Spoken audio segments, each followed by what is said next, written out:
এনসিপির ছাত্র সংগঠন গণতান্ত্রিক ছাত্র সংসদ বা বাকছাসের যুগ্ম আহ্বায়ক হিসেবে দায়িত্ব পালন করা জানে আলম অপু, যিনি গুলশানে সাবেক এক সংসদ সদস্যের বাসা থেকে 1 কোটি টাকা চাঁদাবাজির যে অভিযোগ, 5 লাখ টাকা সাথে নিয়ে হাতে নাতে ধরার প্রেক্ষিতে সাইফুল্লাহ রিয়াদ নামক একজন চরিত্র যে গ্রেপ্তার হয়েছিল আপনাদের ভুলে যাওয়ার কথা না, সেই সাথে সিসিটিভির ফুটেজে যে কালো ব্যক্তির হাতে টাকাটা দেওয়া হচ্ছিল তার নাম জানে আলম অপু। জানে আলম অপুর সম্প্রতি গ্রেপ্তার হওয়ার আগে রেকর্ড করা একটি ভিডিও ফাঁস হয়েছে। সেখানে বাম ব্লাস্টিং কিছু তথ্য এসেছে উপদেষ্টা আসিফ মাহমুদ এবং সমন্বয়ক বর্তমান এনসিপি নেতা আব্দুল হান্নান মাসুদের বিরুদ্ধে। ওই 17 জুলাই 16 জুলাই পার হয়ে 12টার পরে যখন 17 জুলাই পরে, ওই 17 জুলাই ভোর 4:15 থেকে 30 এই 15 মিনিট সময় ওই যে গুলশান 2 মোড় পার হয়ে যেই 5 স্টার হোটেলটা ওয়েস্টিন ইন্টারন্যাশনাল যে হোটেলটা, এই ওয়েস্টিনের নিচে সাদা সিএফ মোটো বাইকে হেলমেট লাগানো অবস্থায় আমার সাথে কথা বলতেছিলেন একজন উপদেষ্টা। সেই উপদেষ্টা ছিলেন আসিফ মাহমুদ সজীব ভুইয়া।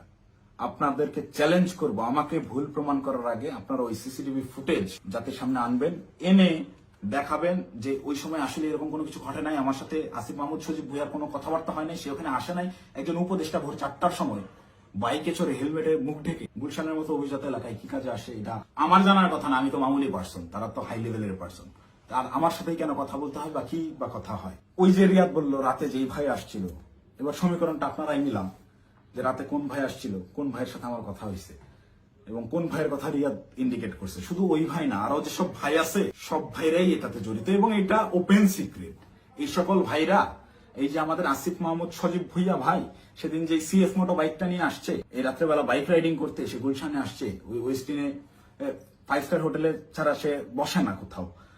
সে ওই গত বছর জুলাইতেও 50,000 60,000 টাকা দামের সেকেন্ড হ্যান্ড একটা স্কুটি চালায়। চোখের সামনে দেখতে পাচ্ছেন কারা কারা ধনী হয়ে গেছে, কিভাবে রাতারাতি ফকির বলা কোটিপতি হয়েছে, এটা ওপেন সিক্রেট। এবং এদের এইসব টাকা পয়সা আসছে থেকে এইভাবেই মোহাম্মদপুর থানার মতো একটা ছোট্ট একটা থানার একটা বৈষম্যবিরোধী ছাত্র আন্দোলনের আহ্বায়ক, যে ভোলা থেকে উঠে আসছে একটা ছেলে, সবাই মাত্র পলিটেকনিক পাশ করে আসছে, অনার্সে ভর্তি হয়েছে, বিএসসি করতে ভর্তি হয়েছে। এই ছেলে ঢাকা ইউনিভার্সিটিতে পড়ুয়া স্টুডেন্টের কাছে 1 কোটি টাকা চাঁদা চাচ্ছে। আবার সেই ছেলে পেলে মব ক্রিয়েট করতে গিয়ে ধানমন্ডি থানা ধরা খাইলো, তাদেরকে ছাড়া আনলো কে? আব্দুল হান্নান মাসুদের মতো এত বড় ফিগার।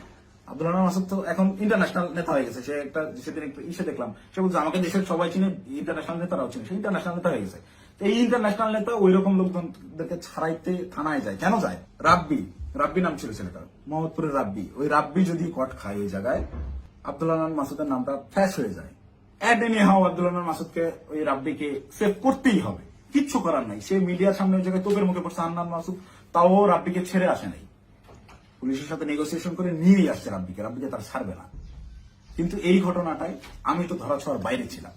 রিয়াদকে তারা সেট দিলেও আমি তো বাইরে ছিলাম, যে কোনো মুহূর্তে ফাঁস করতে পারি। এই ভয়ের জায়গা থেকে রিয়াদকেও আর বাঁচায় নাই যে দুইটাকেই আটকাতে হবে। যাই হোক, এখন আমি যে কোনো সময় আমাকে আপনারা জেলখানায় দেখতে পারেন, আমার লাশ আপনারা নদীতে ভাসতে দেখতে পারেন। এই ভিডিওটির উৎস কি সেটি নিয়ে প্রশ্ন তুলেছেন স্বভাবতই যারা এনসিপির রাজনীতি করেন এবং এনসিপির সহযোদ্ধা হিসেবে পরিচালিত অন্যান্য সমন্বয়ক বৃন্দ, যেমন চট্টগ্রামের খানতালাত রাফি। আমি দেখলাম তিনি বলেছেন যখন আসিফ মাহমুদ নির্বাচনের ঘোষণা দিয়েছেন তখনই তার বিরুদ্ধে এই ধরনের একটি প্রপাগান্ডা বাজারে ছাড়া হয়েছে।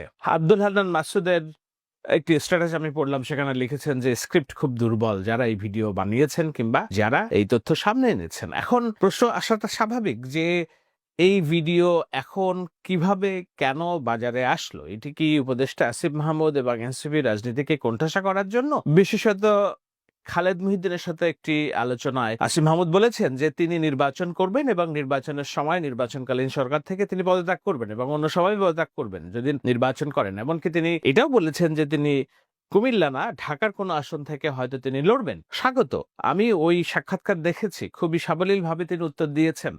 কিছু কিছু জায়গায় আমার ভালোও লেগেছে এবং তিনি যে নির্বাচনকালীন সরকার থেকে পদত্যাগ করবেন এটিও একটি শুভ উদ্যোগ।